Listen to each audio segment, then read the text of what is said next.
practice from the outstanding 218 Centre. We now move to First Minister's questions. Question number 1, Joanne Lamont. Thank you very much, Presiding Officer. To ask the First Minister what engagements he has planned for the rest of the day.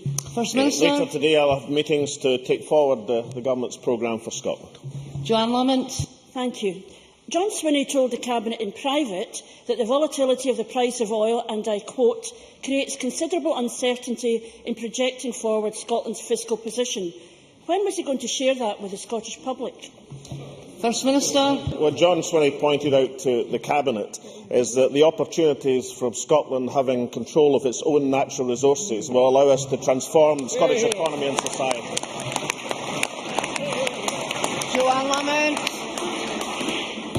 I am absolutely astonished. It would appear that the First Minister has not even read the document that his own Finance Secretary wrote.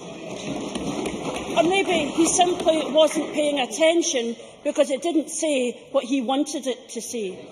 When I called for a debate on facing up to long-term spending and services, the First Minister derided me. Order. Order. Let's hear the member, please. You're not in the best of grounds on this issue, I have to tell you. When I called for a debate on facing up to long-term spending and services, the First Minister derided me. Now we find, while I was talking about how we saved services, John Swinney... Order! Order! I think the noise is inverse proportion to the confidence in their own Finance Secretary. Order! Ms Lamont. Because now we find, and they've already read the document, now we find that while I was talking about how we saved services, John Swinney was talking to the Cabinet about cutting them.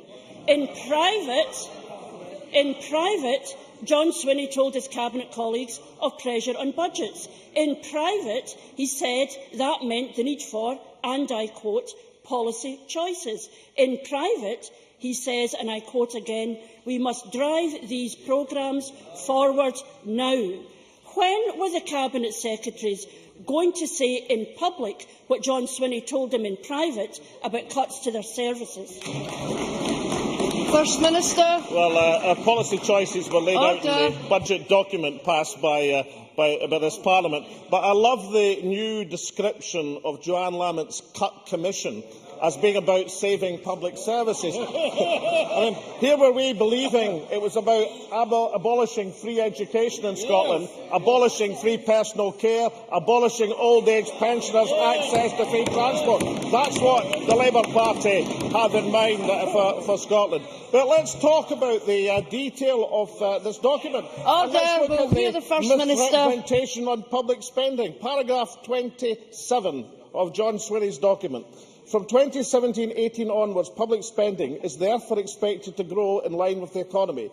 This would imply real terms growth in Scottish public spending of between 1.5% and 2% a year. Real terms growth in public spending. Translated by the Better Together campaign, Labour and their Tory allies, as being, as they put it, cuts in public spending.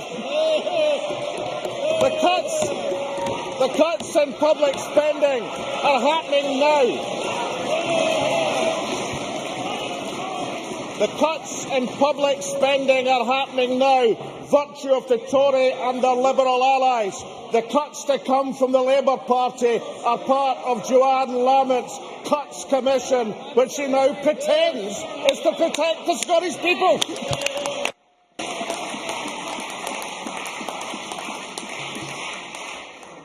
The First Minister a serious question, and he says, look, there's a squirrel. The fact of the matter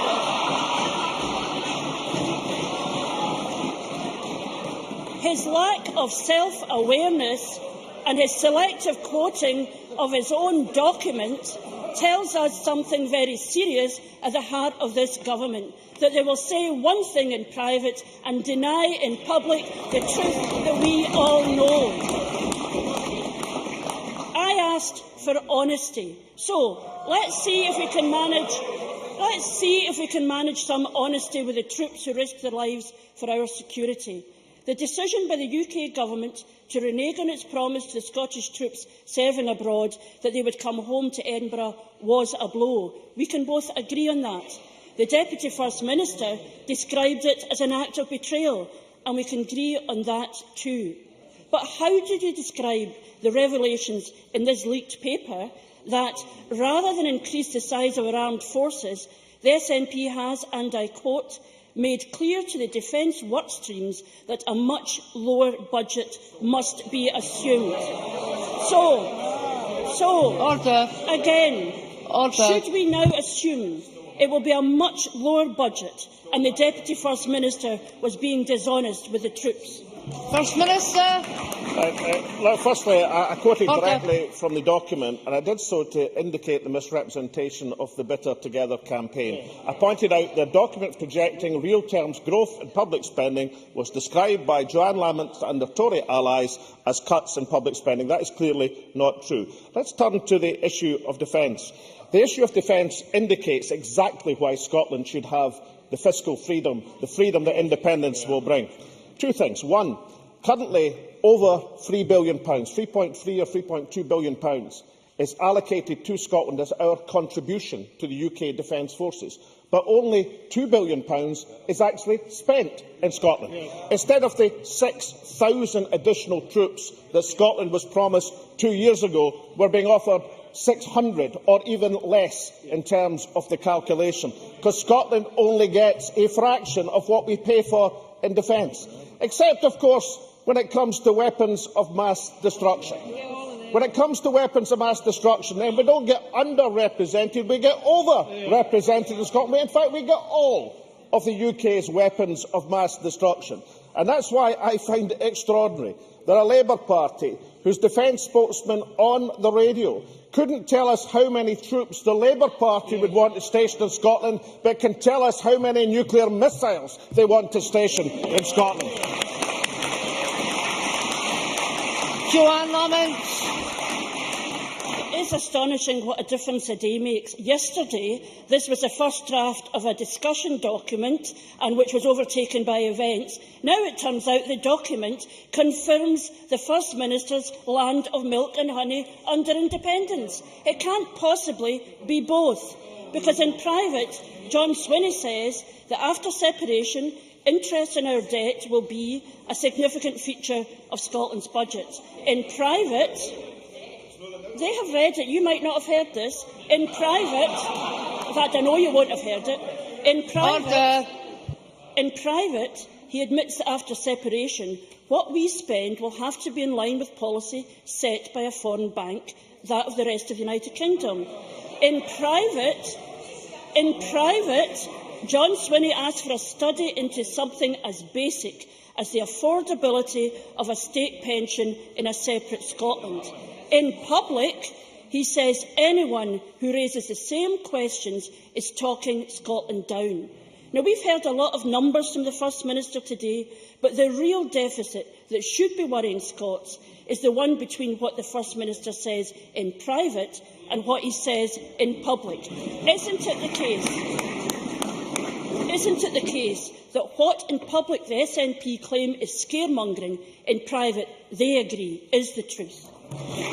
First Minister. Budget projections were set out in October of last year at £2.5 billion as a public statement. The Fiscal Commission Working Group, I brought along a copy because I could tell somehow that Joanne Lamont's not got round to reading it, was published a few weeks ago, all 222 pages of it, which doesn't say that being part of a sterling area would restrict the ability of Scotland to use its fiscal policy. It says exactly the opposite. It says that control over fiscal policy will allow policies to grow and transform the Scottish economy. And of course, the Fiscal Commission also says that we face the demographic pressures that the UK faces in terms of future social provision. But the detailed statistics show us that right now, in terms of Scottish spending on social provision, as a share of our public spending, is at 38%. The UK is at 42.3%. In other words, we have more ability to protect the people of Scotland in terms of social provision. And only the Unionist parties of Scotland could somehow take it that to have Europe's largest supply of oil reserves of a valued retail terms of £1.5 thousand billion over the next 40 years.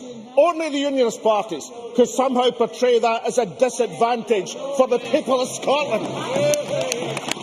When every other society across Europe would be crying out for that sort of natural resource, isn't it time we match the resources of Scotland, the great natural and people resource of Scotland, and build a society that every single one of us can be proud of?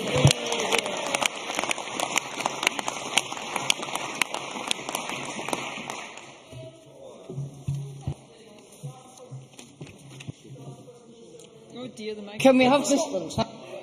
To ask the First Minister when he will next meet the Secretary of State for Scotland. First Minister. No plans near future. Ruth Davidson. Well, let's stick with this First Minister's seeming inability to be straight with the people of Scotland on what he knows to be true and private. Because this First Minister says that an independent Scotland will deliver universal benefits, it will have well-funded public services and pensions, and all of it will be paid for by oil, the resource he's just extolled. However, let's hear the member. Timely Mr Swinney's document states that, and I quote, oil receipts will fall in cash terms by 50% between 2011-12 and 2016-17. That's paragraph 15. He says that these forecasts have not been seriously challenged by the industry or by independent commentators, i.e. they're right, the oil money will halve. He says that the deficit for an independent Scotland will double by 2015-16. He says that there will be a downward revision in public spending. So, this document that's being extolled by the First Minister today shows a newly independent Scotland would have half the oil money, double the deficit, and it would be ordinary Scots who pay for it all. So I ask the First Minister, why has none of this, ever been said in public before? First Minister. Well, last week at First Minister's Questions, and I think Ruth Davidson was here, I pointed out the implications to this chamber of the record surge of investment in North Sea oil and gas. I pointed out the industry projections and what that would mean for oil and gas revenues in a few years' time. Perhaps I can read them out, because this is what has happened over the last year. I know that Ruth Davidson must be aware that we now have a record level of investment in the North Sea. I quote exactly from the press release I referred to last week from UK Oil and Gas. As a result of higher investment, thousands of jobs are now being created across Britain. The production of UK oil and gas and resulting tax revenues can now confidently be expected to rise over the coming years. They expect now, because of that record investment, to reach 2 million barrels a day. Now, I know Ruth Davidson could accept this point. Record investment, increased production means an increase in oil revenues. The fact that that investment has surged into the North Sea over the last year, the fact that £100 billion is projected in the UK oil and gas estimate, that means rising revenues, not falling revenues. And given I said it last week, I can hardly be hiding that fact from the Scottish people. Indeed, I proclaim that fact to the Scottish people. Ruth Davidson. So the defence says that the report is out of date and that there's been revisions. Well, let's look at the revisions, because the OBR has given a revision in terms of how much money we're going to get in from oil. They gave us a revision in December after many of the findings that the First Minister says. Now, this is the OBR who haven't been challenged by industry, experts or commentators. The OBR, in its December 2012 Economic and Fiscal Outlook, says that the money is not the figure of £4.8 billion for 2015-16 of tax revenues, as is in John Swinney's document. It's actually 4.6. It's hundreds of millions of pounds less. So the figure is worse than John Swinney had. And if, as the First Minister states, he's been updating Parliament regularly on how many barrels of oil are in the North Sea, why didn't he tell Fergus Ewing, who answered a question on it yesterday, using the same figures as this government has been using for many months? So that doesn't stack up. But if the First Minister says that the oil taxation and revenue is enough, it is growing, if this document is out of date, if the OBR's update in December is wrong, then can he tell us if this secret document isn't the latest one, what is? Will he give us, in the interests of transparency, the updated document from John Swinney on what the fiscal position is for a future Scotland? When will he publish an update on this to tell the people of Scotland what he's trying to hide in private? I'll pause for a few First Minister. seconds while I disentangle that question. I also mentioned last week that we'll be publishing an oil and gas update document in the very near future. So I'm delighted to tell Ruth Davidson that will be coming out very, very shortly. As I said last week. But can I say that, Ruth Davidson, the answer to the first question, I read out the industry analysis from last week, the one that I'd referred to. Ruth Davidson has now said twice that the OBR hasn't been challenged by the industry. UK Oil and Gas is the industry. They represent the companies who have invested £13 billion. Now, why have they invested £13 billion over the last year in North Sea oil and gas? Because they believe that will lead to increased production and increased revenues for the companies, increased revenues for the Exchequer. The question is, which Exchequer is going to get these increased revenues? Under the formulation of Ruth Davidson and her colleagues, Scotland will get the cuts, the welfare cuts that are coming in, the cuts in public spending, but London will get the increased revenues, just as they have for the last 40 years. For 40 years we've had Tory politicians telling us that North Sea oil and gas is running out. We now have the evidence that the next 40 years will have greater value than the last 40 years. What we are going to make sure is, having London had its turn over the last 40 years, the next 40 years will be Scotland's turn.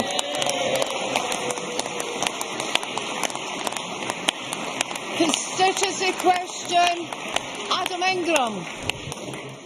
Thank you, Presiding Officer. To ask the First Minister if he will mobilise Scottish Government support to its fullest extent to maintain the coaling operations of the Scottish Resources Group, reported to be in severe financial difficulties this morning. He will be aware many hundreds of jobs and the economic well-being of local communities in Cumnock and Doon Valley are dependent on these activities. First Minister. Well, let me say I share the member's concern regarding developments in respect to the Scottish Resources Group, the potential impact, of course, on employees, their families in Cumnock and Doon Valley area. Fergus Ewing, the Minister of Energy, has been working closely with the company and others to do all we can to help. We do continue to do everything we can to assist SRG to maintain operations as a priority, and of course will provide for support to employees facing redundancy through the PACE initiative. The member can be sure that this will occupy a key concern of Government as we try to do our best for the employees affected. Question number 3, will there any? The First Minister, what issues will be discussed at the next meeting of the Cabinet? First Minister. Issues of importance to the people of Scotland. Will there any? We've seen the papers. We know what they on the front bench really think.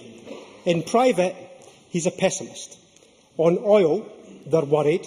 On public service jobs, they are alarmed, and on pensions, they're panicking. On these 3 challenges, identified by his own Finance Secretary, which keeps the First Minister awake at night? First Minister. Well, I'll tell you what doesn't keep me awake at night, having to face Willie Rennie on a Thursday. I sleep very soundly. The only problem was I woke up this morning to hear Willie Rennie on the radio.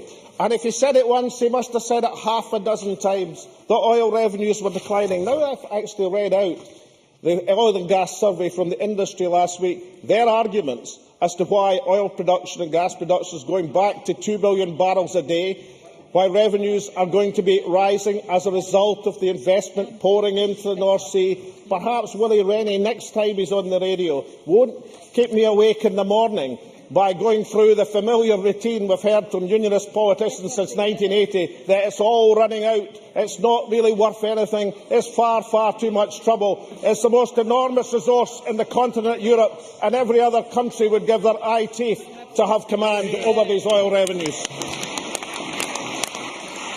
Will there any? The Finance Secretary claps at that, but it's the Finance Secretary's own figures that he's contradicting. He goes again. Excuses at an all-time high, panic rising, and flannel, as we've just heard, at unprecedented levels. They've boasted that Scotland's deficit is £7.6 billion. Who on earth celebrates? When they spend more than they get in? No Scottish family goods, yet the SNP do. But now we know the celebrations are fake. There's no fizz in his juice anymore. Isn't it the case? It's only his cabinet colleagues that get to know the truth about the real price of independence. Why does he think the real truth is only good enough for the privileged few? First Minister. Well, let's see if I can put his gas in a peat along with his fizz. I don't think either truth or deficits are the strongest suit of the Liberal Democrats at the present moment. I read out what the document says about public spending, the real terms increase of between 1.5% and 2% a year. What keeps me awake at night just now is the implications of Liberal Tory policy in Scotland and the declines in public spending that are going on. What keeps me awake at night is the bedroom tax and the impact on the social security of Scotland. What keeps me awake at night is the £1 billion that's going to be withdrawn from the poorest sections of the community thanks to the policies of the Tory and Liberal administration in London. What keeps me awake at night is Trident missiles for the next 50 years in Scotland, when we should be spending that money on the social and economic welfare of Scotland. And what keeps me awake at night is not the band of 5 Liberal Democrats, because sooner or later Willie Rennie is going to work out why there are only a band of 5 Liberal Democrats in this chamber, because they put the Tories into power at Westminster and they foist their policies upon the Scottish people. Question number 4. Jim Eadie. Thank you, Presiding Officer. To ask the First Minister what consideration the Scottish Government has given to the introduction of legislation regarding the implementation of the relevant convention rights if the UK Government was to repeal the Human Rights Act 1998. First Minister. Well, the Scottish Government is strongly opposed to the repeal of the Human Rights Act. We'd expect to be consulted by the UK Government in the event of any proposed changes to human rights legislation. To date, no such proposal has been communicated to us. In the event of a repeal, it would certainly be open to the Scottish Government to introduce legislation which protects the fundamental rights of people in Scotland, at least in the context, as things currently stand, of our devolved responsibilities. Jim Eadie. I thank the First Minister for that answer. Does he agree that a proposal designed to pander to a right-wing Eurosceptic minority would see Scotland isolated in Europe, and that instead of repealing the Human Rights Act, we need to extend the scope and reach of fundamental human rights here in Scotland? First Minister.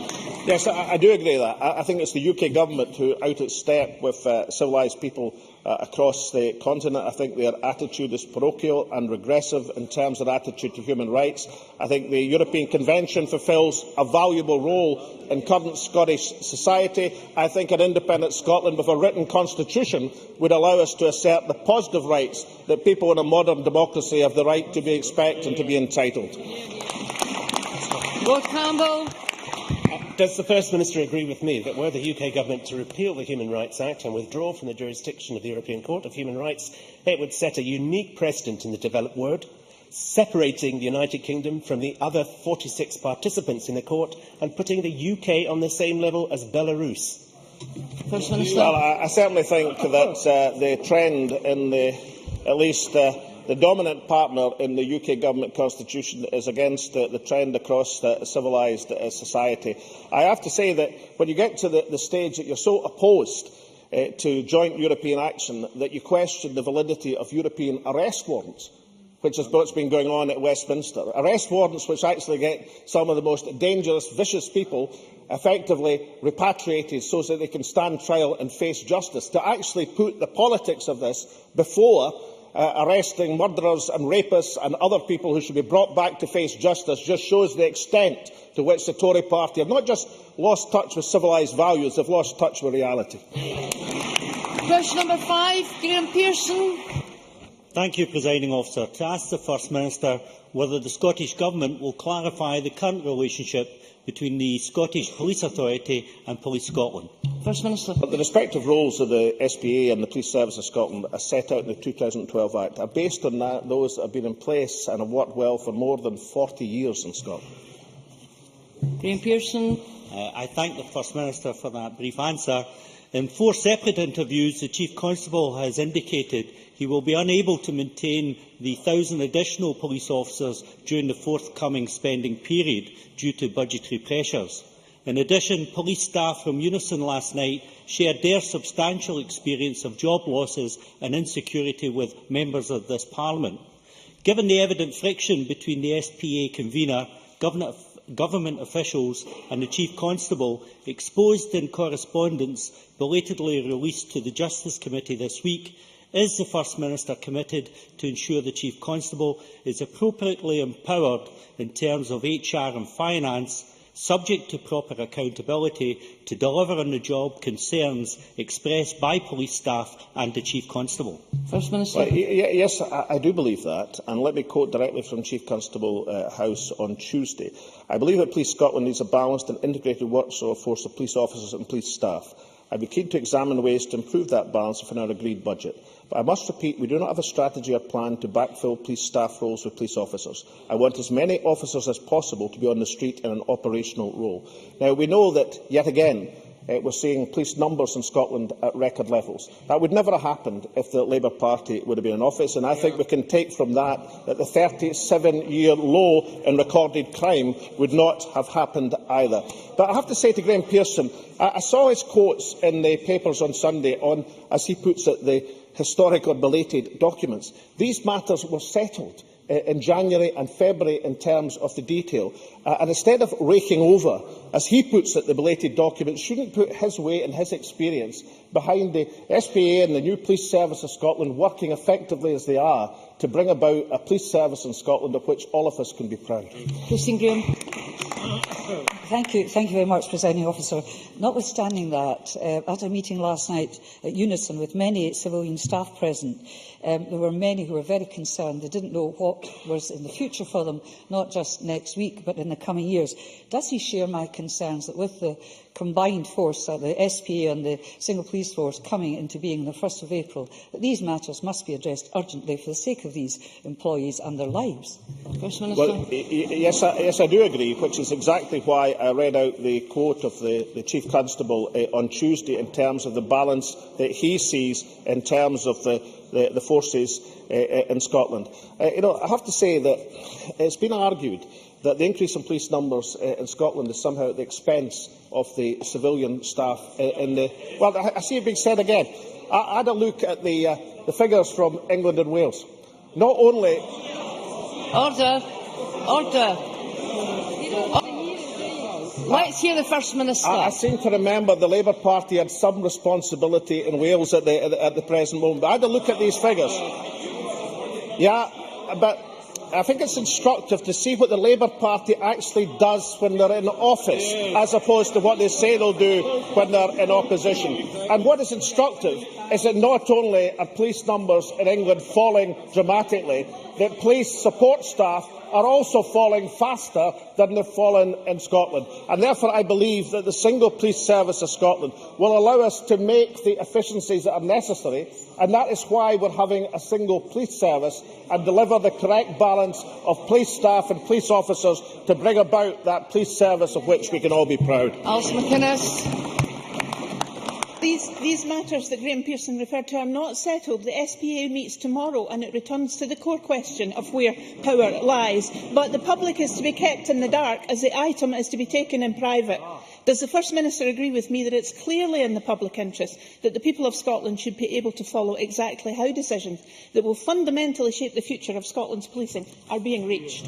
First Minister. Well, I'm sorry, agreement on the general principles was reached at the SP board on the 18th of January. Detailed agreement was reached last month, and the bodies are working hard to bring about the effective launch of the police service in Scotland. And huge progress has been made to meet that event of the new police service of Scotland. And, would it not be reasonable, given that the fears that were expressed by the Liberal Democrats in advance of that January meeting, where they said it was all going to be an absolute disaster and didn't come to pass? Strangely enough, the Liberal Democrats didn't return to the subject the week after. Wouldn't it be nice to see the opposition parties in Scotland get behind the SPA and the police service in their attempts to bring a huge success from the new police service of Scotland? Question number 6, Murdo Fraser. Thank you. To ask the First Minister what plans the Scottish Government has to reform the school education system. First Minister. Well, Scottish schools are consistently excellent, and importantly, there is substantial evidence getting better. We can see this from last year's record-high exam passes and the positive school leavers destination data, of which I think we should all take great satisfaction from. I believe we have the right elements in place to secure that excellent world-class system. We are making good progress with the current reform programme to deliver the same. And I want to pay compliment to the inspiring and dedicated teachers who are rising to the challenge of delivering a modern education through their pupils through the curriculum for excellence. Murdo Fraser. Can I thank the First Minister for his response? The glowing picture he paints is rather contradicted by the publication this week from the Commission on School Reform, on which one of his own party councillors, Paul McLennan from East Lothian, served. How will the Scottish Government take forward the key recommendations of this report, that greater school autonomy and greater diversity of provision are required in order to improve standards and especially help those being failed by the current system? First Minister. The Education Secretary has said there are some interesting proposals in the document, and they will be treated very seriously, and that's why he welcomed the document. But I'm sure Murdo Fraser will accept that the figures we've got on international comparisons show that the relative decline which Scottish education was suffering from was reversed in 2009, where a position of stability in the top quartile of OECD countries was achieved. And I really don't think he should get into the argument of misrepresenting what the Commission said. Let me quote directly from Keir Bloomer, who chaired the Commission and was the report. Well, let me put the direct quote of Keir Bloomer on the radio on Monday. Quote, "It is very important, I think, to see this in perspective. This is not a crisis. The Scottish education system is not failing. On the contrary, it has high standards, remarkably consistent high standards across the whole range of its schools." Now, if that's what Keir Bloomer says, then can Murdo Fraser not try, along with Keir Bloomer, to get matters into perspective, to see the positive suggestions that are made in the report and to take them forward for the good of Scottish education? Hugh Henry. Thank you, Presiding Officer. The Commission spoke about the devastating consequences of social and economic disadvantage. Will the First Minister allocate additional resources to allow schools in those areas to tackle that disadvantage head-on?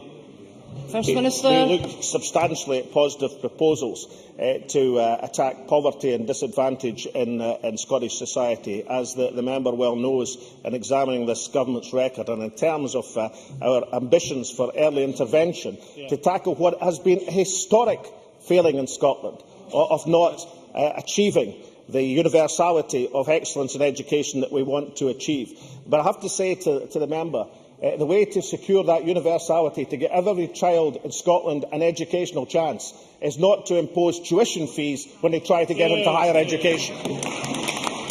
That ends First Minister's question. Point of order, Jim Hume.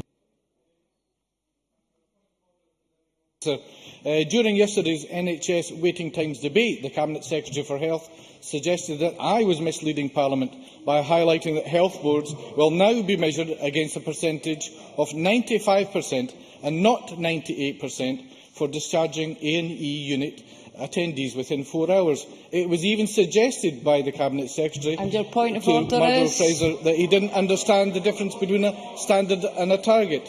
The national standard for A&E... Can we get to a point of order, Mr Hume? I'm coming to that. I have 3 minutes to do that, Presiding Officer. No, you do not. I judge whether it's a point of order, and then I judge whether you get 3 minutes. Mr Hume, can you come to your point of order? Thank you, Presiding Officer. In the words of ISD Scotland, they state the national standard for A&E waiting times that at least 98% of new and unplanned returned attendees at A&E service should be seen and admitted within 4 hours. The NHS boards are measured against... What is your point of order? Presiding officer, would you agree that it is in fact the Cabinet Secretary for Health who has not only misled this Parliament but also the people of Scotland, and would you agree that he should come to this Parliament and explain himself? I thank the member for the advance notice of his point of order. As I have said previously, I am not responsible for the content of any member's speech. Can I remind all members to be careful about making allegations that other members have misled the Parliament? These are serious issues. I would expect members involved to look very carefully at the official report. If they have inadvertently misled Parliament, I would expect them to come and make that known both to the member and the Parliament. But as I say at the outset, I am not responsible for the member's speech. That ends First Minister's questions.